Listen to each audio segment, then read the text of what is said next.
आप social work का कोई भी एग्जाम दे रहे हो, चाहे पीजी का एंट्रेंस दे रहे हो, यूजी का एंट्रेंस दे रहे हो या नेट का एग्जाम दे रहे हो, इनमें एक चीज बड़ी कॉमन है और वो बहुत ज्यादा बार पूछा गया है, चाहे वो मैच करने के लिए पूछा जाए, 4-5 क्वेश्चन भी पूछे गए हैं कई कई साल। उसमें यह है कि acts and regulation regarding social work. जब आप काम करते हो या रिसर्च करते हो तो बहुत सारे एक्ट आपके रास्ते में आएंगे, ठीक है ना। तो इसमें इन एक्ट्स को हम कॉलम वाइज देखेंगे, मतलब एक कॉलम में जितने एक्ट जरूरियात होंगे उसके लिए, जैसे child and welfare and protection के लिए, है ना। तो इसमें कौन कौन से एक्ट है एक जगह देख लेंगे। अब आप कहोगे कि सर ये हमें इसकी पीडीएफ चाहिए। देखो इसकी पूरी पीडीएफ हमारे स्टडी मटेरियल वाले में है, जो कि आपको 200-250 पेज की है, ठीक है। बात समझ लो आप, ये आपको ज्यादा महंगा तो है नहीं, 200-250-300 रुपए का है, ठीक है। आपको पूरी सिलेबस इसमें सोशल वर्क की मिल जाएगी, 9 यूनिट की। डिस्क्रिप्शन में हम लिंक दे देंगे, वहां से बाई कर लेना, क्योंकि ये सीरीज चलेगा आपके एग्जाम तक। हर वो बच्चा जो पढ़ना चाहता है उसके लिए हम सारी चीजें आसान करेंगे। पहला जो एक्ट है juvenile justice care and protection of children act, 2015 में आया था।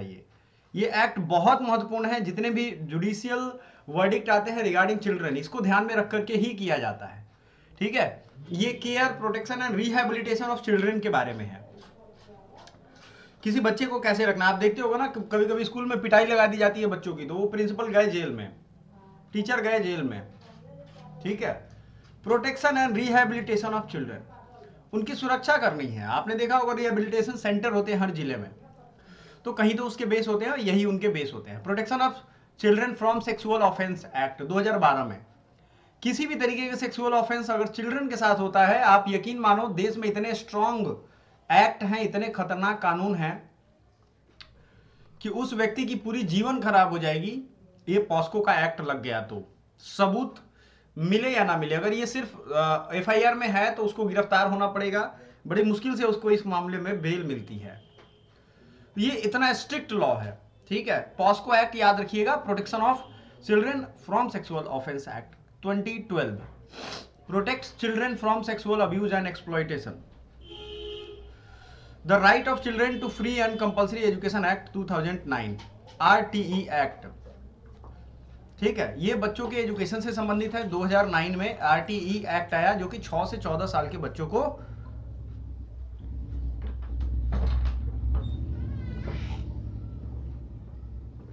फ्री एंड कंपल्सरी एजुकेशन देता है। ये मत समझिए कि ये पैसे लिए जाते हैं, नहीं, उनकी आप देखते हो ड्रेस भी फ्री दी जाती है, साइकिल भी फ्री दी जाती है। Free and compulsory education for children. Prohibition of child marriage, ये एक्ट आया था 2006 में, prevent child marriage and protect children rights. तो पहला चीज जो याद रखना है, right of children to free and compulsory education, ये हो गया 2009 में। The prohibition of child marriage act 2006 में। क्लियर है, ठीक है। चलो, ये चीजें आपको याद रखनी है। नेक्स्ट आपको जो ध्यान रखना है वो क्या है, ensure free and compulsory education of children 6 to 14, women's rights and protection, protection of women from domestic violence act 2005।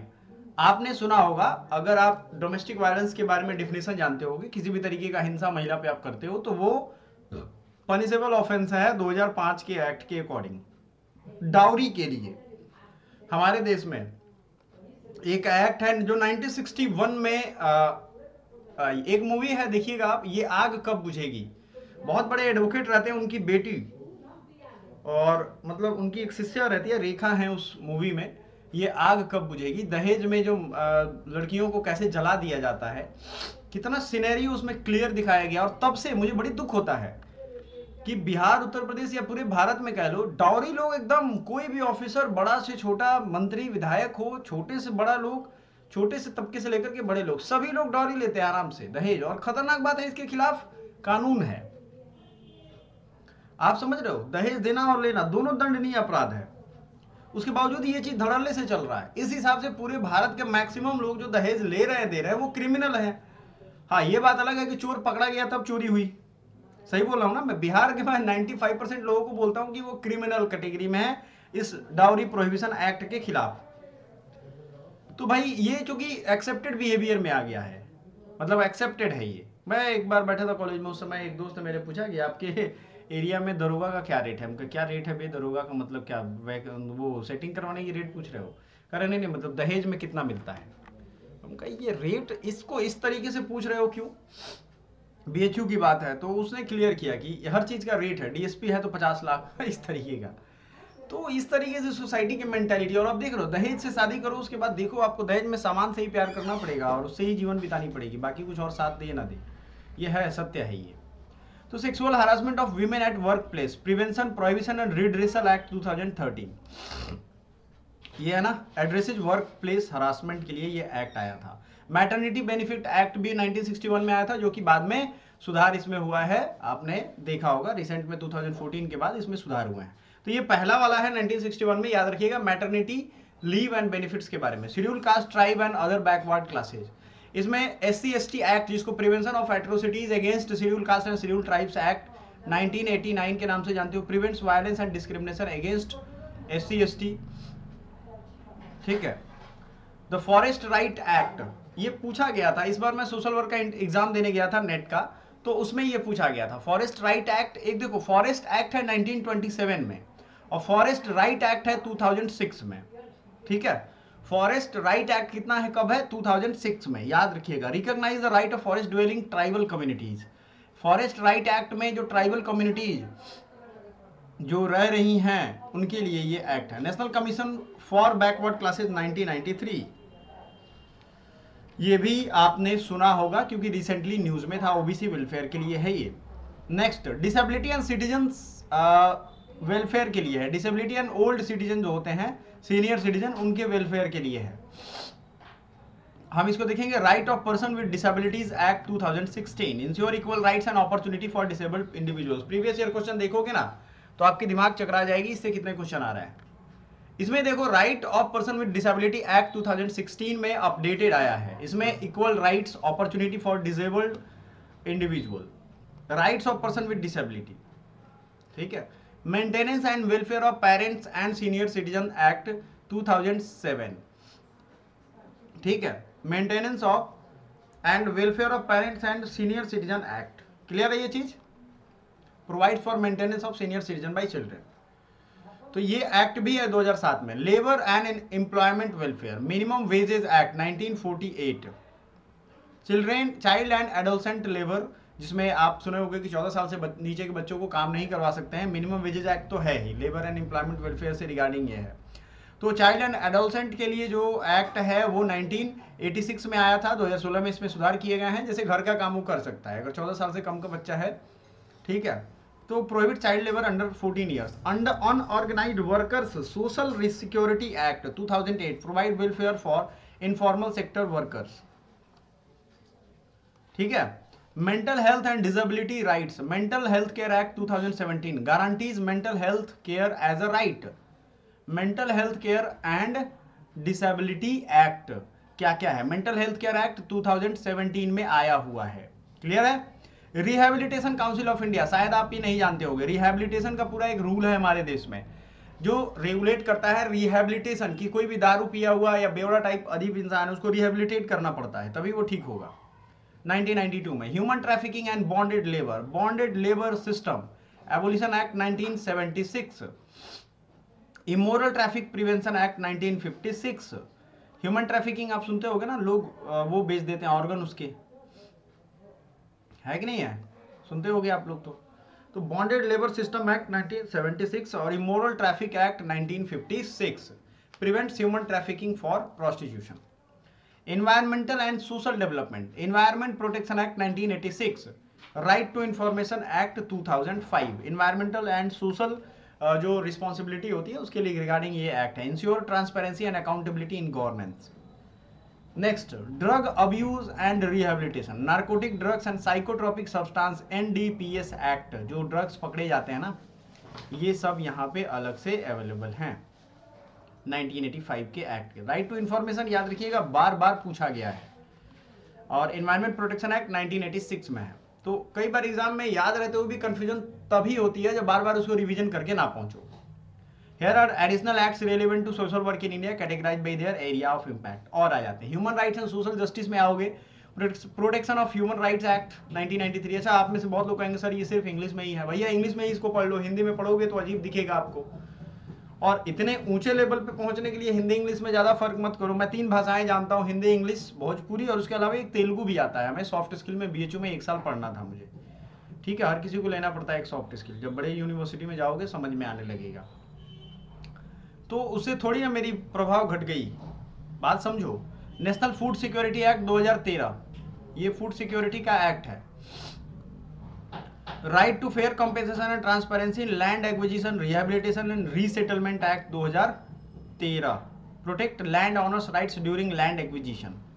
The transgender person protection of right, transgender person के लिए भी एक्ट है 2019 में। The national food security 2013। अब देखो कितने सारे act हैं, आपको क्या लगता है एक दिन में ये सब याद हो जाएंगे? इसीलिए मैं कहता हूं कि बार बार आपको रिवीजन करना पड़ेगा। विमेन इंपावरमेंट के लिए इक्वल रिम्यूनरेशन एक्ट है, सभी के लिए समान मजदूरी होनी चाहिए। ऐसा नहीं है कि महिला है तो उसको अगर आप दे रहे हो पुरुष को 37,000 तो महिला को 30,000 दे दो, ये नहीं करना है। Indecent representation of women prohibition act 1986, समझ रहे हो आप? 1986 में इनडिसेंट जैसे एक बार BHU में हम लोग थे तो आप देखते होगे चड्डी बनियान की जो दुकान होती है उस पर जो फीमेल मतलब एडवर्टीजमेंट आता है उसको ऐसे ही रोड के बाहर लगा देते हैं। ये सच घटना बता रहा हूँ। तो एक बार BHU में सारे स्टूडेंट्स ने इस एक्ट को लेकर के जागरूकता फैलाई और जितने भी इस तरीके के पोस्टर बैनर थे, क्योंकि ये जो है ना इनडिसेंट रिप्रेजेंटेशन कर रहा है वीमेन का, 1986 में आया था। किसी महिला को ऐसे नहीं दिखा सकते हैं एडवर्टीजमेंट में। हमने हटाए थे सारे पोस्टर बैनर, तो ये याद रहता है, ठीक है, क्योंकि उसकी अपनी सेल्फ डिग्निटी है, उस डिग्निटी को हर्ट करके आप नहीं कर सकते। हाँ ठीक है, ये मार्केटिंग है भाई, उसने स्वेच्छा से ऐसी पिक्चर्स दी हैं जो एडवर्टीजमेंट में यूज हो पाए, बट उससे दूसरे लोग अफेक्टेड होते हैं, तो ये एक्ट है इसके लिए। Senior citizen and differently abled के लिए नेशनल ट्रस्ट एक्ट है 1990, provide legal and financial assistance for person with autism, cerebral palsy and other disability. I think इसका गवर्नमेंट में प्रधानमंत्री के पास होता है ये पावर, इसमें से अगर कुछ अमाउंट किसी के लिए यूज करना हो तो। Labour welfare and social security act, employees state insurance act ESI act 1948, employees provident fund and miscellaneous provisions act 1952, insurance retirement benefit, जो एम्प्लॉइज को प्रोविडेंट फंड का जो होता है वो यहाँ पे। Factory act 1948, the inter state migrant workman, जो एक स्टेट से दूसरे स्टेट जाते हैं माइग्रेंट, उनके लिए जो regulation and employment and condition of service act है, जो माइग्रेंट जैसे लेबर यहाँ से वहाँ गए उनके लिए भी व्यवस्था है। लेबर वेलफेयर डिपार्टमेंट हर स्टेट में है, हर स्टेट का अपना अपना है, वहाँ आप जाकर के शिकायत करोगे तो निवारण होगा, ठीक है ना। बट वैसे लेबर लोग ये सब जानते नहीं है। Inter state migrant workman, regulation of employment and condition of service act 1979, inter state migrant workman regulation and employment, regulation of employment and condition of service, ये 2 पार्ट में है, regulation of employment and condition of service. और किसके लिए भाई? Inter state, यानी एक state से दूसरे स्टेट में जो माइग्रेंट वर्कमैन जा रहे हैं। Drug and abuse prevention and rehabilitation, अब ड्रग जो अब्यूज कर रहे हैं जैसे cigarette, tobacco product prohibition advertisement regulation, इनका अपना नियम है 2003 में। कोटपा एक्ट इसको कहते हैं। टोबैको यूज को आप देखते हो सिगरेट के ऊपर अब तो 90% जगह पे वो कैंसर का फोटो बना देता है, फिर भी लोग ज्यादा ही पी रहे हैं, कम कहाँ पी रहे हैं। Education and skill development, university grants commission UGC act है 1956 में, ये हायर एजुकेशन को रेगुलेट करता है। मतलब एक समझ लो हायर एजुकेशन का माई बाप।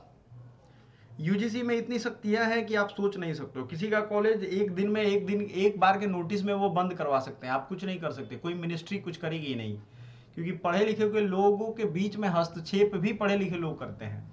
इसलिए यूनिवर्सिटी को आप देखते हो हर साल फेक यूनिवर्सिटी का लिस्ट जारी कर देती है। बहुत अमीर अमीर लोगों की यूनिवर्सिटी है, उनको रजिस्ट्रेशन कैंसिल हो जाता है। Apprentice act 1961, promote skill development through apprenticeship, ठीक है। Housing, homelessness and urban welfare, street vendor protection of livelihood and regulation of street vending act 2014, जो 2014 में आया था। जो स्ट्रीट वेंडर्स हैं उनके लिए ये एक्ट आया था। Slum area improvement and clearance act 1956, ठीक है, addresses slum rehabilitation and clearance. अब आ जाते हैं लेबर लॉज के, अलग से हमने लिस्ट रख दिए हैं। जैसे payment of wages act 1936, minimum wages act 1948, payment of bonus act 1965, equal remuneration act 1976। अब ये एक जगह हमने रख दिया है, ये सिर्फ पेमेंट एंड वेजेस को लेकर के है, मतलब आपको तनख्वाह जो मिलते हैं उसके लिए एक्ट है। ठीक है, आइए देखते हैं इसको। और इसमें है पेमेंट ऑफ वेजेज एक्ट 1936, जो आपका टाइमली पेमेंट के लिए बनाया गया है। मिनिमम वेजेज एक्ट, हर काम के लिए, हर एक तरह के काम के लिए मिनिमम वेज तो होगा ही। बोनस एक्ट भी फैक्ट्रीज में एक बहुत बड़ी चीजें होती हैं, जैसे साल भर आपने काम किया, 2 साल 3 साल काम किया, तो आपको बोनस एक दिया जाएगा। इक्वल रिम्यूनरेशन एक्ट तो हमने पहले ही देखा था, equal pay for equal work. ये कौन से संविधान के कौन से आर्टिकल में है equal pay for equal work? Social security and welfare laws, employ provident fund miscellaneous provision act 1952, employ state insurance act 1948, maternity benefit act 1961, payment gratuity act, payment of gratuity act 1972। कितना clearly लिखा हुआ है ना, social security and welfare की। ये EPFO 1952 में आया था, ESIC 1948, maternity benefit 1961, payment of gratuity act 1972। Working condition and safety laws, जो काम आप करते हैं उनके लिए भी एक अलग से लॉग है। जैसे फैक्ट्री एक्ट है, फैक्ट्री को रेगुलेट किया जाता है, ऐसा नहीं फैक्ट्री आप कैसे भी किसी भी कंडीशन में बना दो। regulates working condition in factories, occupational safety and health, working conditions code 2020, ensure workplace safety and welfare measures, mines act 1952 regulates health safety and working condition in mines, employment and industrial relation, industrial dispute act 1947। Clear है? चलो, provide mechanism for resolving employer employ disputes, the trade union act 1926 में trade union के act आए हुए थे। Legalises trade unions and protect workers right to organise. Industrial employment standing order 1946, industrial employment standing order 1946, shop and establishment act varies by state. ठीक है, चलो, ये state by state वो शॉप एंड रेगुलेशन के लिए कितना वो एक्ट लगाते हैं, कब लाया उन्होंने। अगला है कॉन्ट्रैक्ट एंड माइग्रेंट वर्कर्स के लिए, कॉन्ट्रैक्ट लेबर रेगुलेशन, कॉन्ट्रैक्ट में जो जिसको नौकरी दी जाती है उनके लिए एक अलग एक्ट है 1970। इंटर स्टेट माइग्रेंट वर्कर का आपने देखा है, ये 1979 में था। Regulation of employment and condition of service, ये माइग्रेंट वर्कर्स के राइट्स को प्रोटेक्ट करता है। Child adolescent and labour laws, इसमें चाइल्ड लेबर की बात की गई है। Child and adolescent labour prohibition and regulation act 1986 amended in 2016, bans child labour under 14, regulates adolescent work condition. New labour codes, 2020 में लेबर कोड नए आए हैं जो आपको जानना चाहिए। जैसे पुराना जो भी नियम था उसमें बहुत सारे सुधार किए गए हैं। पहला सुधार है code on wages 2019, industrial relation code 2020, occupational safety health and working conditions code 2020, social security code 2020। इतने सारे कोड हैं आपके नए वाले। इंडस्ट्रियल रिलेशन भी कोड बदल दिया गया, occupational safety health and working condition code 2020, social security code 2020। सो मेरे प्यारे साथियों, आपको ये ध्यान रखना है कि ये जो भी एक्ट मैंने बताए हैं अभी तक अपडेटेड है, ये आपको कहीं और मिलेगा नहीं। चैनल तो सब्सक्राइब आपने कर ही दिया है, साथ ही साथ हमारा टेलीग्राम, व्हाट्सएप और जो डेडिकेटेड व्हाट्सएप ग्रुप हमने बनाया है हर स्टूडेंट्स के ग्रुप के लिए, जैसे लॉ के लिए अलग है, सोशल वर्क के लिए अलग है, तो आप उसको जरूर ज्वाइन करिएगा। उसमें जो क्वेश्चन दे रहे हैं हम उसको जरूर प्रैक्टिस करिएगा। Thank you so much.